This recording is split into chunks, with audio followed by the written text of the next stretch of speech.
Bueno, mira, vayamos a materia.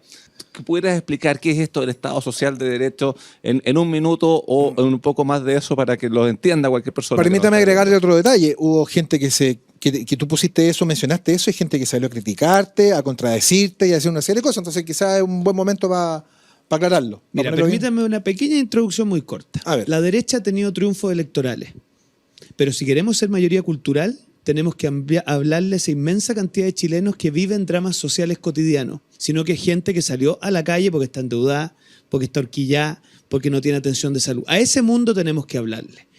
En el mundo tú tienes aquellos que creen que esto se da espontáneamente, es una lógica así como de que tú te rascáis por las propias uñas y en algún minuto resolví el problema, y eso en Chile lo único que hace es dejar un mundo tentado y listo para ser cautivado por la izquierda más radical, y tienes otros que creen que el Estado tiene que resolver esto a todo evento. Entonces ahí aparece un concepto, en la posguerra de Alemania, Pedro, y perdone que la tenga un poquito de historia, donde los pensadores liberales, lo que pasa es que son hordos liberales de la posguerra, dicen, mire, si no le damos respuesta a esa gente que decimos que es libre, pero que si se enferma no tiene atención de salud, que si envejece no tiene una pensión digna, que si sufre un accidente laboral no tiene protección laboral, si no le damos una respuesta es muy probable, decían los alemanes, que terminen tentados por el comunismo. Acuérdense que estamos en Guerra Fría. Y aparece este concepto del Estado social, que no es más que una aplicación activa del principio de subsidiariedad, es decir, un Estado que no reemplaza a las personas, que no provee servicios solo a través del Estado, sino que dice, mire, nosotros tenemos que generarle las condiciones mínimas de dignidad a todas las personas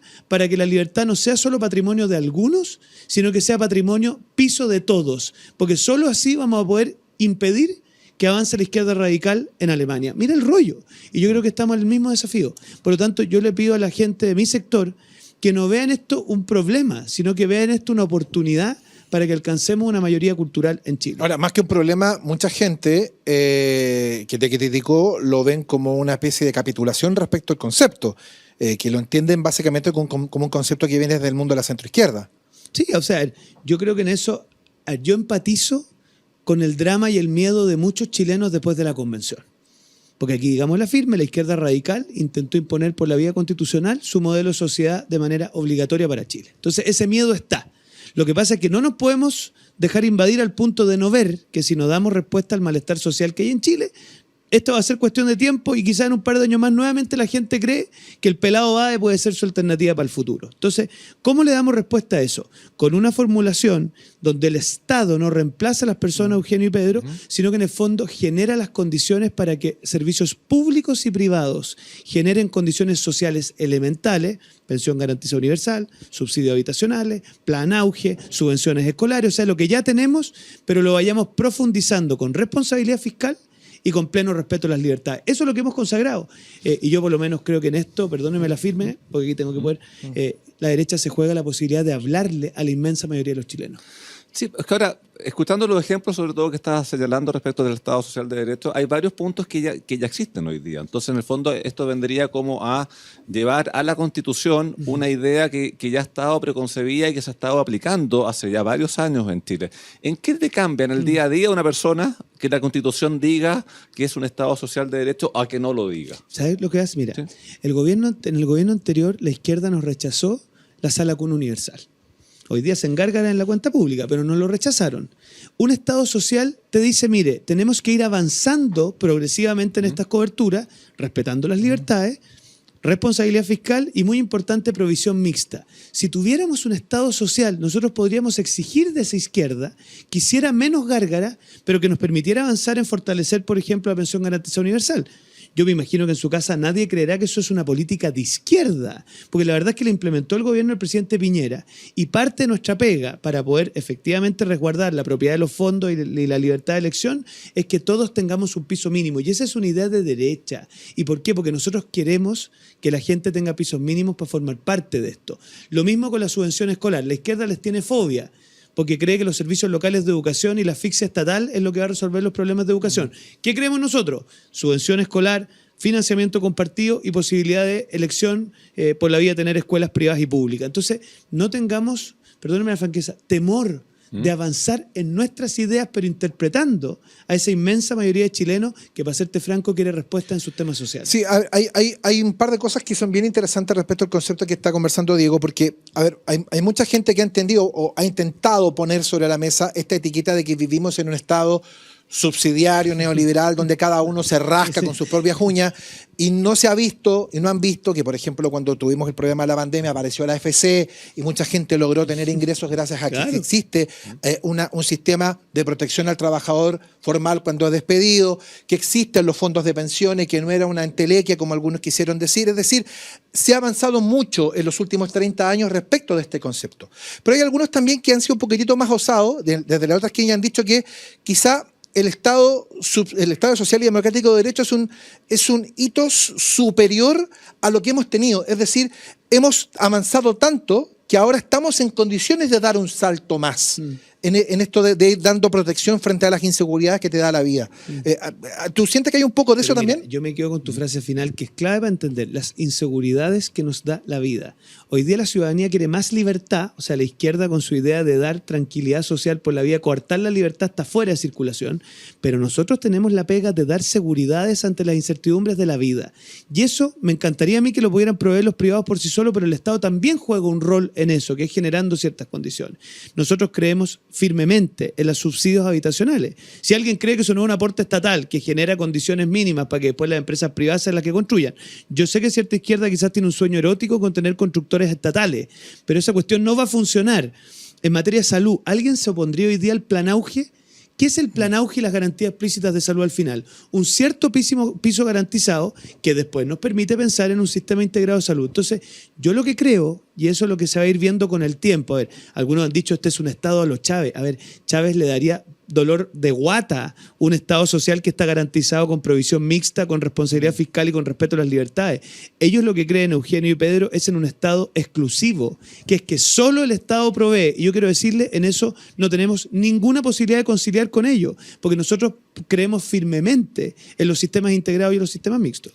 Sí, y llevándolo a materia de pensiones específicamente, bueno, que tú las conociste de cerca. El Estado Social de Derecho uno lo ve que está totalmente presente. O sea, uno ve una provisión mixta y tenemos por un lado el ahorro de cada uno de todos los meses, uno ve su liquidación de sueldo, ve también una PGU potente que primero la reforzamos mucho como pilar solidario a fin del 2019 y luego a fin del gobierno del presidente Sebastián Piñera pudimos juntos sacarla adelante y aprobarla y hoy está vigente. Con oposición de la izquierda. Si eso hay que recordárselo a esta gente. No, y más que con oposición, ¿te has fijado el último tiempo como que tratan de minimizarla? Entonces como que la mencionan poco. Y tú te acordarás que no eran muy buenos para pagarla, además, porque fueron tremendamente ineptos el año pasado para pagarla. Costó echarlo a andar eso ahí. Los primeros 6 meses, claro. Sí. Es que lo que pasa es que, bueno, dale tú. Entonces ya tenemos muy avanzado este Estado. ¿Qué le falta hoy en día? No, tenemos pegas pendientes, por ejemplo, en tema de educación parvularia. Este gobierno que hace gárgaras con la educación no ha avanzado en la subvención en materia de educación preescolar porque le tienen fobia. Si ellos, ¿qué querrían? Lo que ellos llaman el aporte basal. ¿Qué es el aporte basal en castellano? Es una estatización por la vía del financiamiento a los distintos sistemas de educación parvularia. ¿Qué creemos los que creemos en un Estado social? Subvención dirigida específicamente a los jardines más pobres, que hoy día son los por vía transferencia directa, los VTF, e ir avanzando en educación inicial. Segundo, sala cuna universal. ¿Cuál era el proyecto del presidente Piñera? Para que lo sepan en su casa. Uno en donde había provisión universal con proveedores públicos y privados y con un sistema de financiamiento mixto, con fondos directamente de aquellos que tenían que prestar el servicio, pero también que aquellos que no tenían hijos pudieran contribuir en un porcentaje. Y esa es la sociedad que viene. Entonces, mi impresión es que no podemos permitir que la izquierda coopte conceptos que no son de izquierda, como los derechos sociales, la sustentabilidad y todos conceptos que ellos se apropian porque nosotros se los regalamos a veces también. Sí, y en el tema Sala Cuna también recordemos que está privilegiado lo que es la libertad de los padres de a qué Sala Cuna van sus niños, que eso también es una idea que es más nuestra que de... No, a ellos les produce tirria. Sí. Ellos querían que hubiera provisión única estatal por la vía de los jardines íntegras. ¿Sí? Y el proyecto está en el Senado. Está en el Senado, avanzó en su momento la Comisión de Trabajo, pero no sabía que haya tenido mayor avance. De hecho, el gobierno comprometió ciertas indicaciones para hacerlo avanzar, pero ahí quedó. En el discurso también se dijo en la última cuenta pública, igual que en la cuenta pública anterior, pero no pasó el discurso. Mira, a nosotros nos gobierna el Tony Camo. Porque la verdad es Se que te cayó el carnet largamente. no, pero para los que están en su casa saben Diego. perfectamente quién es el Tony Camo. Todos nos pegamos al televisor a ver si no inoptizada. Aquí cada una vez al año nos dan una tremenda partitura que normalmente tiene una nota angular, ¿no? El año pasado era la nueva constitución, la de este año es la reforma tributaria. Y desde ahí creen resolver todos los problemas, pero no han avanzado en educación inicial. ¿Para qué decirte en materia de listas de espera? Yo no sé si los chilenos saben, pero en cáncer cervicuterino, en cáncer mamario y en cáncer de colon rectal estamos peor que nunca. La política de vacunación que tuvieron respecto al COVID, pero una cosa espantosa. Entonces, yo creo que nosotros tenemos que exigirnos, entonces, un Estado social que es al final uno que no suplanta a las personas, pero que sí genera las condiciones, Eugenio y Pedro, para que tengamos mínimos de dignidad, para que todos podamos ser realmente libres. Esa es la pega, y yo creo que más temprano que tarde, acuérdate de mí, se van a ver las virtudes de esto. Porque en nuestro sector, te acordarás, cuando implementamos la pensión garantizada universal, también había algunos que decían, pero ¿cómo? Si esto va a debilitar el sistema mixto y la provisión privada. Y nosotros decíamos, pero si es exactamente al revés. Lo que tiene hostigado a la provisión mixta es que si no damos respuestas de dignidad para todos, más temprano que tarde la izquierda empieza a ser creíble en su cantina estatista, pues. Esa es la pega. Sí. ¿Y por qué crees tú que sectores un poco más de extrema en el sector han criticado el concepto y han dicho que esta es una idea más de izquierda? A ver, yo creo que hay algunos que de buena fe, después del trauma, yo creo que Chile está con un estrés postraumático, pero después de la convención tienen un justo temor de que cualquier cosa que sea moverse, creen que vamos a volver a la lógica del estatismo radical. Yo creo que eso es exactamente lo contrario. Nosotros hemos hecho una cosa sensata que impide a los estatismos radicales avanzar.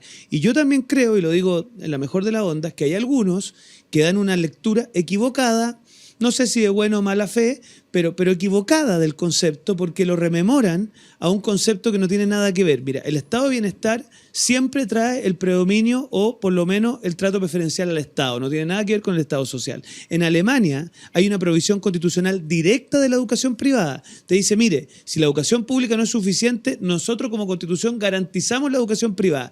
Yo le aseguro que eso al señor Rafael Correa, al señor Nicolás Maduro y a Evo Morales le produce un problema al corazón. Entonces, no tiene nada que ver la lógica que hemos dejado consagrar los bordes, que han expresado los expertos, con el voto del experto republicano. Ojo, que eso es súper interesante, porque nosotros en el fondo, ¿qué estamos haciendo? Es avanzar a más, digámoslo así, prestaciones sociales garantizadas con respeto a las libertades y con provisión mixta. Y yo por lo menos creo que eso es súper importante para el Chile que viene. ¿En cuáles temáticas hemos avanzado más como país y en cuáles estamos más atrasados y habría que hincar más el diente con esta responsabilidad fiscal para poder ir avanzando? Mira, si tú me preguntas a mí en educación, yo veo con preocupación el poco avance que tenemos en materia de educación parvularia, educación inicial.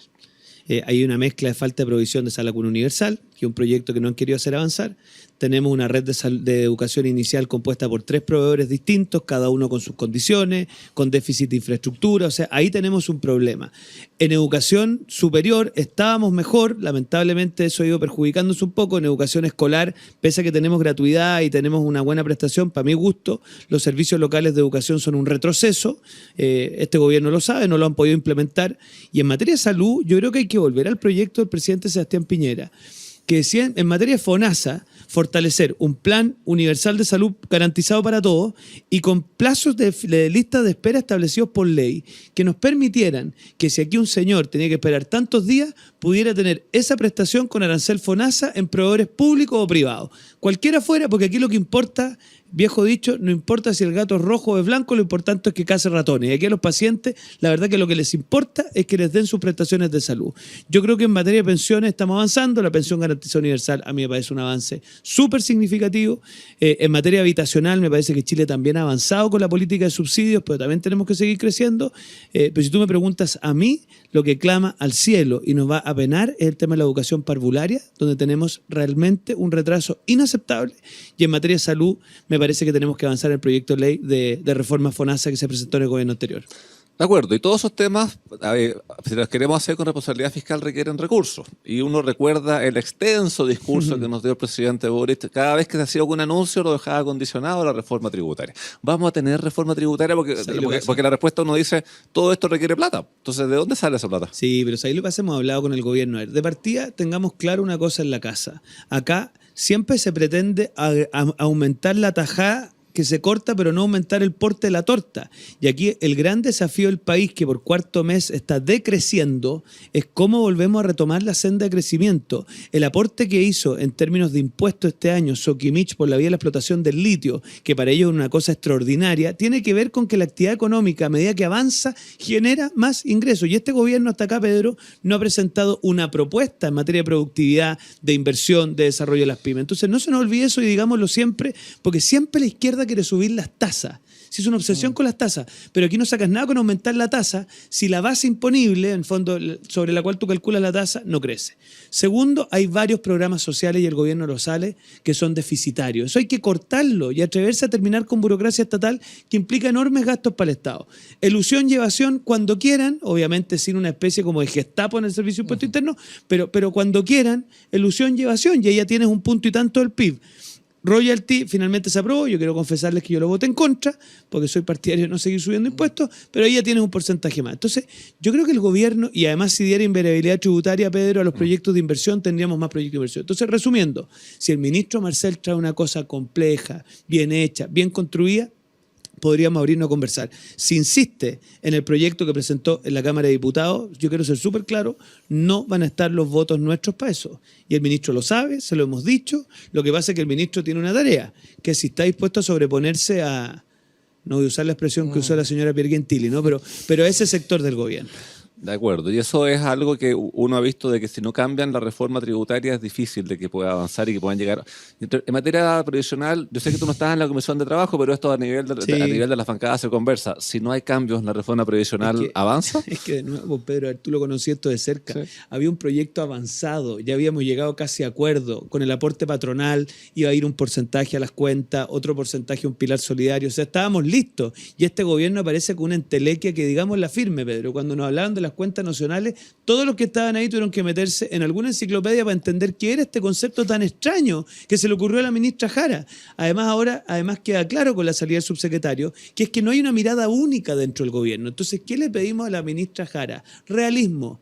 Mira, en el gobierno de la presidenta Bachelet se hablaba de realismo sin renuncia. Aquí lo que hay es una renuncia al realismo. O sea, se renuncia al mínimo sentido de realidad, que es decir, mire, fracasamos con nuestra entelequia en las cuentas nacionales, por lo tanto, pongámonos de acuerdo. ¿Qué porcentaje de esto va a ir a las cuentas privadas de los afiliados? ¿Qué porcentaje un formato pilar solidario? Y si me permiten una opinión, yo creo el pilar intergeneracional. Es decir, que los cotizantes digan que ese porcentaje que va a entregarse a una cosa solidaria vaya específicamente a un segmento que nos quieren ayudar. Y así vamos generando además más lógica de solidaridad intergeneracional. Eso te iba a preguntar porque es evidente que hay diferencias sustanciales respecto de el proyecto de ley que presentó el gobierno versus lo que uno puede más o menos ir reduciendo de lo que señalan todas las encuestas. Entonces uno se pregunta, bueno, si no es este proyecto, ¿cuál debiese ser? ¿Por dónde debiese ir? ¿Por dónde crees tú que debería avanzar la reforma de pensiones como para poder aprobarse? Porque también hay un ejercicio precisamente de realidad que a mí me sorprende que el gobierno, después de 2 palizas electorales, recién como que despierte de eso, pero después de la elección parlamentaria última era evidente que el Congreso no lo iba a tener a su favor y por lo tanto era evidente que tenía que sentarse a negociar.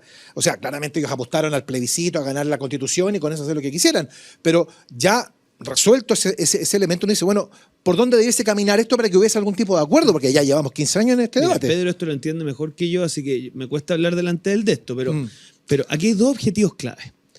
Los cotizantes quieren tener la propiedad de sus fondos para que cuando envejezcan puedan disponer de ello. Por lo tanto, cualquier proyecto que no respete la propiedad de los fondos es un proyecto que no tiene sentido de realidad. ¿Y este proyecto no lo tiene, a tu juicio? No lo tiene de momento de que el aporte se hace una cuenta nacional que en algún minuto se activa, pero a partir de inversiones que hace un ente estatal. Es una cosa tremendamente enredada donde la gente en el fondo no tiene tangibilidad de su plata.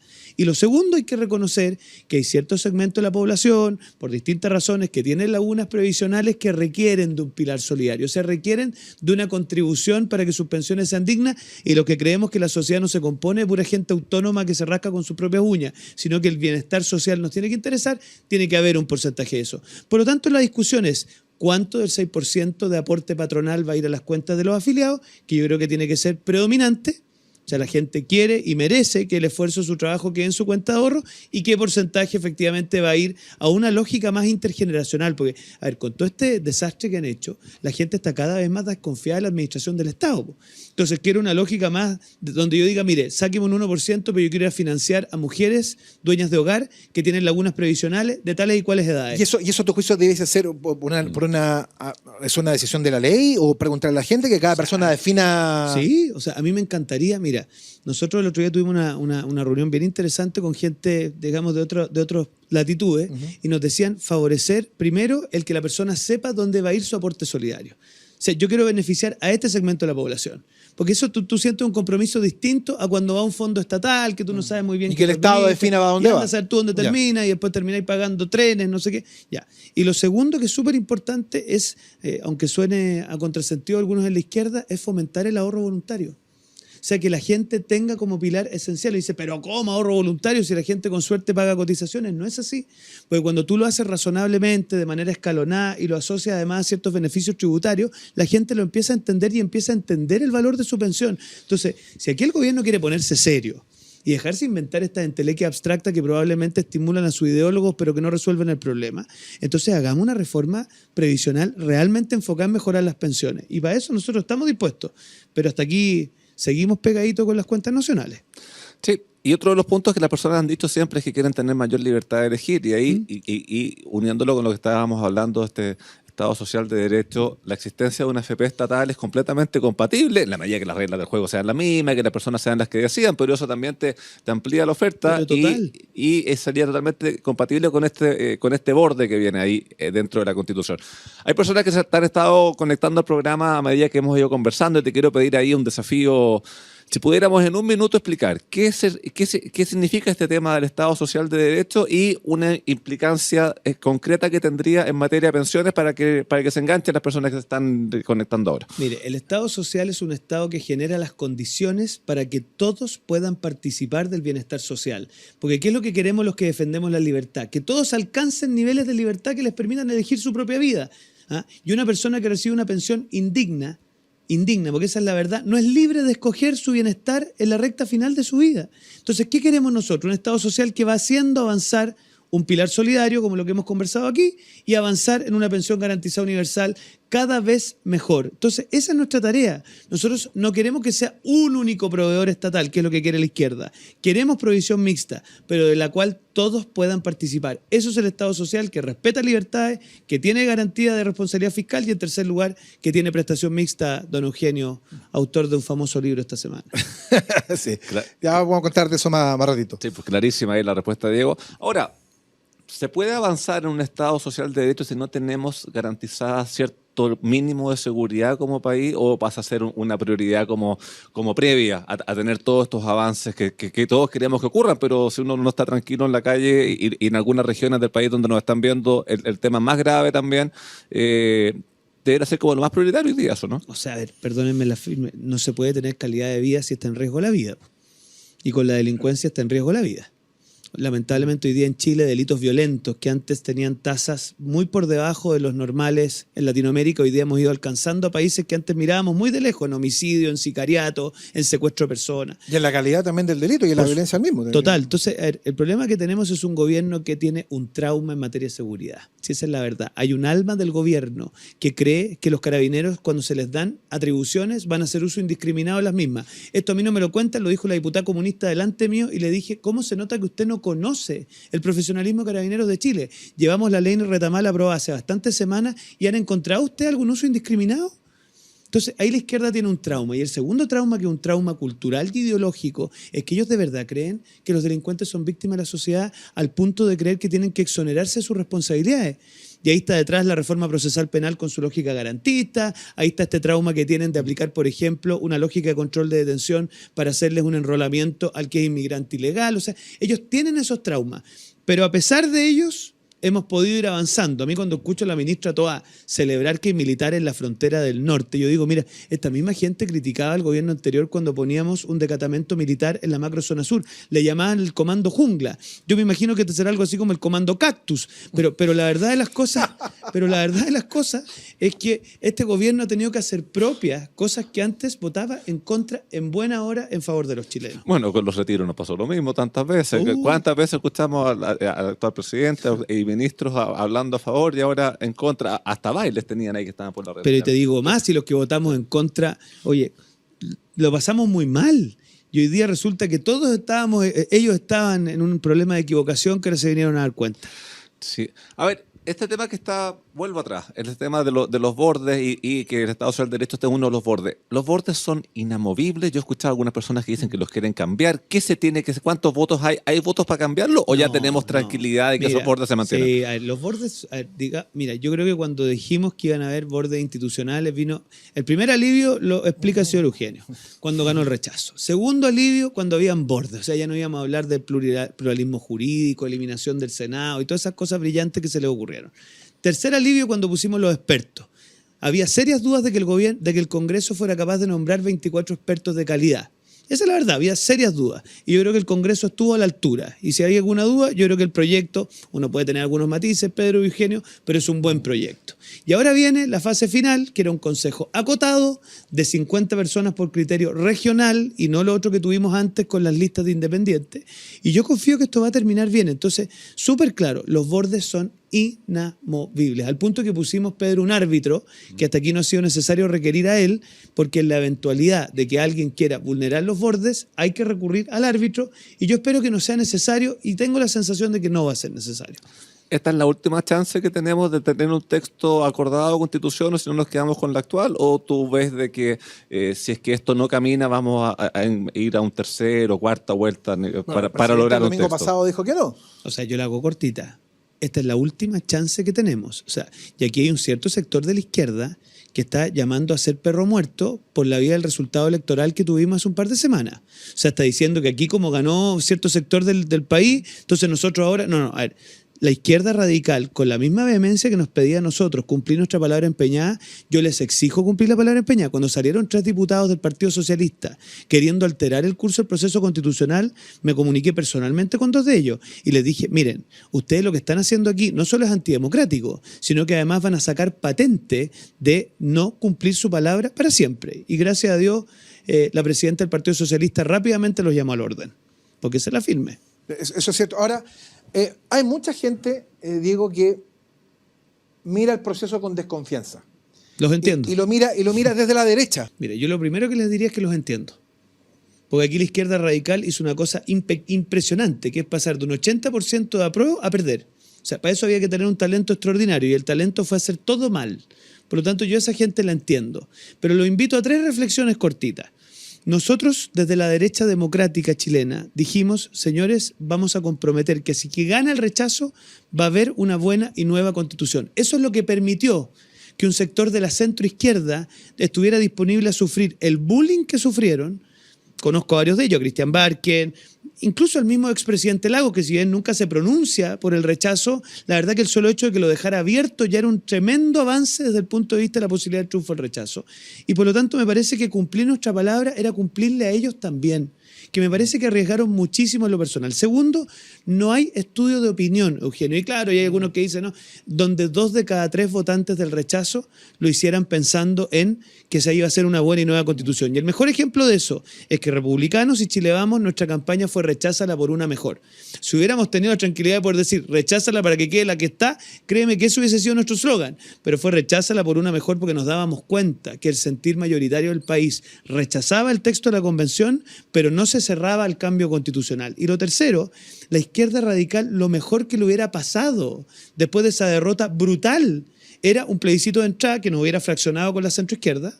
O sea, esa centroizquierda que estuvo por el rechazo la habrías puesto en una situación muy incómoda, porque si hubieras votado, ¿quieres una buena y nueva constitución, sí o no?, hubiéramos vuelto a la lógica del plebiscito de entrada. Acuérdate cómo fue el resultado.